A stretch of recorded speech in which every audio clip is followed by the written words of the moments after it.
இந்த வீடியோ பார்க்க வந்த சென்னை சூப்பர் கிங்ஸோட தீவிரமான ரசிகர்கள் எல்லாருக்குமே மிகப்பெரிய வணக்கம். நம்ம சேனலில் எப்பவுமே ஒரு செக்மெண்ட் இருக்கும். என்னன்னா ஃபர்ஸ்ட் நம்ம ஐபிஎல் 2026 அப்டேட்ஸ் பார்ப்போம். அதுக்கப்புறம் பார்த்தீங்கன்னா சிஎஸ்கேயோட அப்டேட்ஸ் பார்ப்போம். இப்போதைக்கு கரண்ட்லி எந்த ஒரு அப்டேட்ஸுமே நம்ம கையில் இல்லைன்றதுனால பார்த்தீங்கன்னா ஸ்ட்ரெயிட்டாகவே நீங்கள் சப்ஸ்கிரைபர்ஸ் பார்த்தீங்கன்னா கமெண்ட் பண்ணியிருப்பீங்க. பார்த்தீங்கன்னா அந்த பிளேயிங் 11 எடுத்து நம்ம அனலைஸ் பண்ண போகிறோம். உங்களுக்கான அந்த ரேட்டிங்கை நான் வந்து தரப்போகிறேன். மறக்காமல் நம்ம சேனல் கிரிக்கெட் சேனல் சேனலை யாராச்சும் சப்ஸ்கிரைப் பண்ணாமல் இருந்தீங்கன்னா தயவுசெய்து சப்ஸ்கிரைப் பண்ணிச்சுங்க. தொடர்ந்து இந்த மாதிரி கிரிக்கெட் சேனல் அப்டேட்டை டெய்லியும் தெரிஞ்சுக்கிறதுக்கு இன்னைக்கு சிஎஸ்கேயோட பிளேயிங் 11 தான் நம்ம வந்து செட் பண்ண போகிறோம். அதுவும் பார்த்தீங்கன்னா வந்து நிறைய சப்ஸ்கிரைபர்ஸோட பிளேயிங் 11 ஏதாவது முடிஞ்ச அளவுக்கு இந்த 8 மினிட் வீடியோவில் கண்டிப்பாக கவர் பண்ண ட்ரை பண்ணல.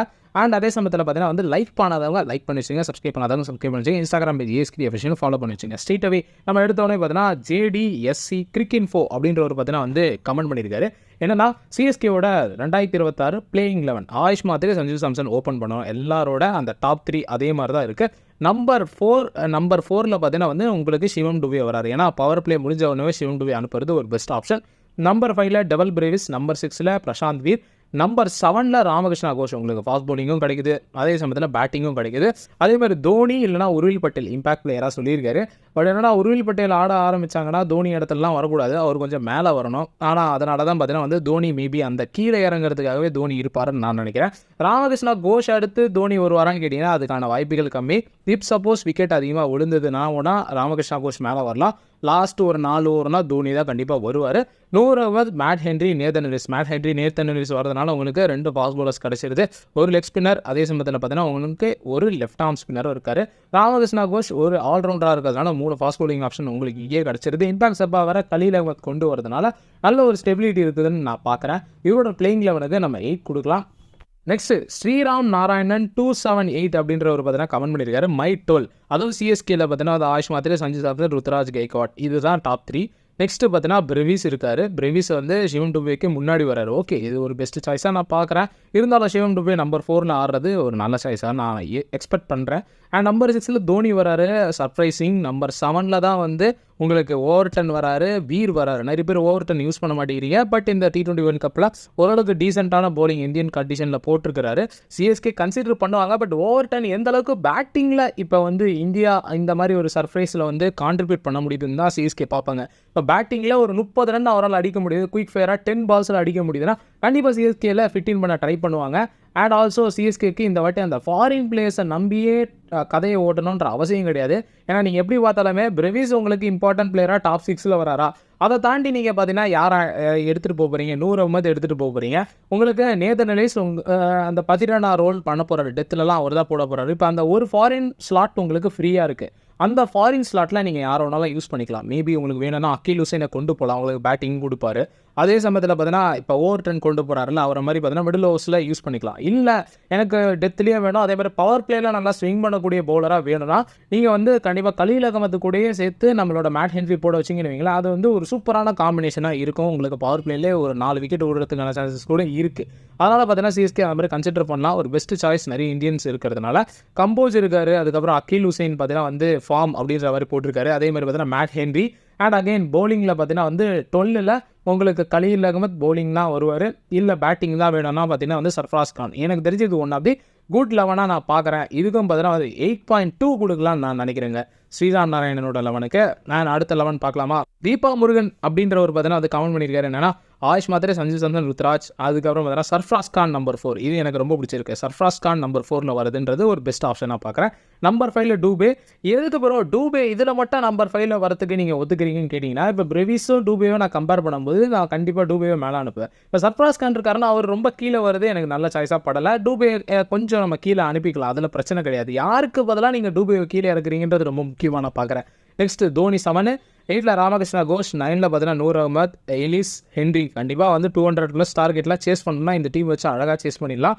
உங்களுக்கு என்னென்னா இங்கே ப்ராப்ளம் வந்து 5 போலிங் ஆப்ஷன் தான் இருக்குது. அதில் ஒரு ஆள் வேறு ஆல்ரவுண்டராக இருக்கார். இப்போ Shivam Dube one of the bowling option தான் நம்ம கன்சிடர் பண்ணலாம். பட் ரன்னு வாரி கொடுப்பாருன்றதுனால எனக்கு இது கொஞ்சம் ப்ராப்ளமாக இருக்குன்னு நான் நினைக்கிறேன். ஏன்னா ராமகிருஷ்ணா கோஷ் ஒரு ஆல்ரவுண்டராக இருக்கிறதுனால அதுக்கு பதிலாக ஒரு ஃபாஸ்ட் பவுலர் கொண்டு போகலாம். ஏன்னா நீங்கள் சர்ஃப்ராஸ் கான் ஆட வைக்கிறீங்கன்னா எனக்கு தெரிஞ்ச ராமகிருஷ்ணா கோஷை ட்ராப் பண்ணுறது ஒரு பெஸ்ட் ஆப்ஷன் நான் பார்க்குறேன். அதுக்கு பதிலாக ஒரு டெசிக்னேட்டட் பவுலரே நீங்கள் கொண்டு போகலான்றது தான் என்னோட சாய்ஸாக நான் பார்க்குறேன்.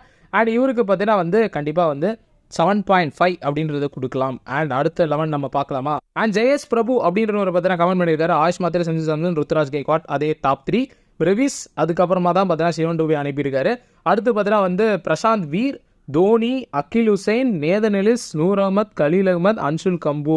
அதாவது பார்த்தீங்கன்னா இவர் என்ன மென்ஷன் பண்ணியிருக்காரு, ஹெல்லிஸையும் அதே சமயத்தில் ஹென்ரியும் ஒரே டைமில் ஆடக்கூடாது. ஏன்னா பேக்கப் இல்லாமல் போயிடும் சப்போஸ் இன்ஜுரி ப்ராப்ளம்ஸ் வந்ததுனான்றது எனக்கு தெரிஞ்சு ஒரு குட் பாயிண்ட்டாக நான் பார்க்குறேன்.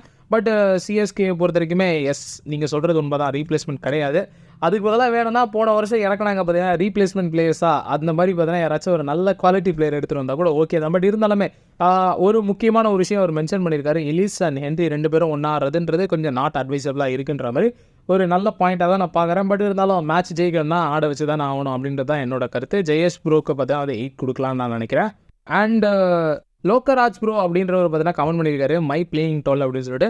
Sanju Samson, AYUSH Mhatre, Ruturaj array top 3. அதுக்கப்புறம் பார்த்தீங்கன்னா சர்ஃப்ராஸ் கான், பிரவிஸ், சிவம் டுபே. அதாவது பார்த்தீங்கன்னா சிவம் டுபே நம்பர் 6 வராரு, பேட் ஆப்ஷனாக நான் பார்க்குறேன். சிவம் டுபே 5 அனுப்பிட்டு பிரவிஸ் ஒன்றா 6க்கு அனுப்பிக்கலாம். And Prashant Veer number 7, Dhoni 8. அதுக்கப்புறம் பார்த்தீங்கன்னா Noor Ahmad, Nathan Ellis, Henry and Khaleel Ahmed. உங்களுக்கு பார்த்தீங்கன்னா சாலிடான 3 ஃபாஸ்ட் பவுலர்ஸ் வந்து கிடச்சிருது. அதேமாதிரி ஒரு லெஃப்ட் ஆர்ம் ஸ்பின்னர், ஒரு லெக் ஸ்பின்னர் கிடச்சிருது. அதேமாதிரி உங்களுக்கு அந்த 6th போலிங் ஆப்ஷனாக பார்த்தீங்கன்னா வந்து சிவம் டுபே ஒரு 2 ஓவர் தள்ளலாம் யாராச்சும் அடி வாங்குறாங்க அப்படின்ற பட்சத்தில். என்னை பொறுத்த வரைக்குமே அகில் ஹுசைன் இன்மேட்டு பார்த்தீங்கன்னா நிறைய பேரோட ஸ்குவாடில் நான் எதிர்பார்க்கலாம், பிளேயிங் லெவலில் நான் எதிர்பார்க்குறேன். ஏன்னா கண்டிப்பாக சிஎஸ்கே அகில் ஹுசைனோட போகிறதுக்கான சான்சஸ் ரொம்பவே நல்லா இருக்குது. ஏன்னா இந்த வாட்டி நல்லா போட்டிருக்காரு அவர். நெக்ஸ்ட் ஜெகதீசன் ப்ரோ கமெண்ட் பண்ணியிருக்க பிளேயிங் லெவன் பார்க்கலாமா? எஸ், அதே டாப் 3 தான், உங்களுக்கு தெரிஞ்ச மாதிரி அதே தான். அதே மாதிரி பார்த்தீங்கன்னா நம்பர் 4ல் உர்வில் பட்டேல். எனக்கு தெரிஞ்சு ரொம்ப நாள் கழிச்சு உர்வில் பட்டேலை டீமில் வச்சிருக்க ஒரே ஆள் இவர் தான். நெக்ஸ்ட் பார்த்தீங்கன்னா 5ல் பிரவிஸ், 6ல் டூபே அண்ட் 7ல் தோனி, 8ல் நம்மளோட நூர் அகமத், 9ல் கலீல், இல்லை ராகுல் சகர், அதுக்கப்புறம் பார்த்தீங்கன்னா வந்து கலீல், மேட் ஹென்ரி, அதுக்கப்புறம் பார்த்தீங்கன்னா பிரசாந்த் வீரா இல்லை கார்த்திக் சர்மாவா, நேதன் எலிஸான இம்பாக்ட் பிளேயரில் நீங்கள் யாரோனாலும் சூஸ் பண்ணிக்கலாம் சொல்லியிருக்காரு. இந்த ஒரு டீமை எந்த ஒரு இடத்துக்கு செட் ஆகும்னு நான் சொல்கிறேன் பாருங்கள். ராகுல் சகரும் அதே சமயத்தில் பார்த்தீங்கன்னா நூர் அகமதும் ஒரே டீமில் ஆடுறாங்கன்ற பட்சத்தில் அந்த பிச்சு பயங்கர ஸ்பின் கண்டிஷனாக இருக்கணும். எனக்கு தெரிஞ்சு எக்கானா ஸ்டேடியம் மாதிரி ஒரு இடத்துக்கு பார்த்தீங்கன்னா கண்டிப்பாக சூட் ஆவாங்க. சேப்பாக்கில் சூட் ஆவாங்களான்னு கேட்டிங்கன்னா இப்போ 250 சேப்பாக்கில் அடிக்கும்போது எனக்கு கொஞ்சம் பேஜாராக இருக்குது. சேப்பாக்கில் சூட் ஆவாங்களான்றது தெரியல. பழுங்காலமே ராகுல் சகருக்கு சேப்பாக்கில் ஒரு பெஸ்ட் ரெக்கார்டு இருக்குது. அண்ட் சிஎஸ்கே மேபி பார்த்தீங்கன்னா 3 ஸ்பின்னர்ஸோட ஆடணும்னு நினைக்கிறாங்க. இப்போ திடீர்னு அதில் ரெட் சாயில் விக்கெட் இருக்குது, பிளாக் சாயில் விக்கெட் இருக்குது. நம்மளுக்கு அதில் பார்த்தீங்கன்னா வந்து நல்லா ஸ்பின் அசிஸ்டன்ஸ் இருக்கிற விக்கெட்டில் நம்ம ஆடும்போது கண்டிப்பாக பார்த்தீங்கன்னா 2 ஸ்பின்னர்ஸ் 2 லெகியோட கண்டிப்பாக போகிறதுக்கான வாய்ப்புகள் இருக்குது. கூடவே ப்ளஸ் நம்மளோட பிரசாந்த் வீர் கூட போகலாம். இவரோட பிளேயிங் லெவலில் நான் நோட்டீஸ் பண்ணது என்னன்னா 2 ஃபாஸ்ட் பவுலர் மட்டும்தான் அவரோட 11ல் இருக்கிறாங்க. நீங்கள் இம்பாக்ட் சப்பாக கண்டிப்பாக நேதன் எலிஸை கொண்டு வந்தே ஆகணும். வேறு யாராச்சும் கொண்டு வரலன்னா உங்களுக்கு 2 ஃபாஸ்ட் பவுலர் வச்சு எப்படிங்க T20ல் ஆட முடியும்? ஸோ லாஜிக்காக பார்த்தீங்கன்னா வந்து இது கொஞ்சம் ஒஸ்ட்டாக நான் பார்க்குறேன். ஆனால் பார்த்தீங்கன்னா வந்து 6.5 அவுட் ஆஃப் 10 நான் தரேன் இந்த ஒரு பிளேயிங் லெவனுக்கு. கண்டிப்பாக அவங்களோட சேஞ்சஸ் பண்ணுங்கள். இன்னும் பார்த்தீங்கன்னா மேத்யூ ஷாட்லாம் இருக்கிறாரு, அவருக்கான ஒரு பிளேஸ் கொடுங்க. அதேமாதிரி ராமகிருஷ்ணா கோஷ்க்கு வந்து நிறைய பேர் பிளேஸ் கொடுக்க ஆரம்பிச்சிட்டிங்க. உர்வில் பட்டேலுக்கு பிளேஸ் கொடுங்க. அந்த மாதிரி பார்த்தா அவங்களோட ட்ரீம் 11 எதுவாக இருந்தாலும் பார்த்தீங்கன்னா வந்து பண்ணிவிட்டு நம்மளுக்கு கமெண்ட் பண்ணுங்கள். இது வரை பண்ணாதவங்க அண்ட் பண்ணவங்களும் பார்த்தீங்கன்னா வந்து சேஞ்சஸ் பண்ணிவிட்டு கூட கமெண்ட் பண்ணுங்கள். நம்ம கண்டிப்பாக பார்த்தீங்கன்னா அதுக்கான தனி வீடியோ போடலாம். இதுவரை நம்மளோட கிரிக்கெட் செட்டப் சேனலை யாராச்சும் சப்ஸ்கிரைப் பண்ணாமல் இருந்தீங்கன்னா சப்ஸ்கிரைப் பண்ணி வச்சுங்க. இதில் உங்களோட பெஸ்ட் 11 எது அப்படின்றத யார் அப்படின்றத அந்த நேமை கமெண்ட் பண்ணுங்கள். அடுத்த தரமான அப்படின்றதுலாம் பாய் நண்பர்களே உங்கள் ஃப்ரெண்ட்ஸுக்கு இந்த வீடியோ ஷேர் பண்ணுங்கள்.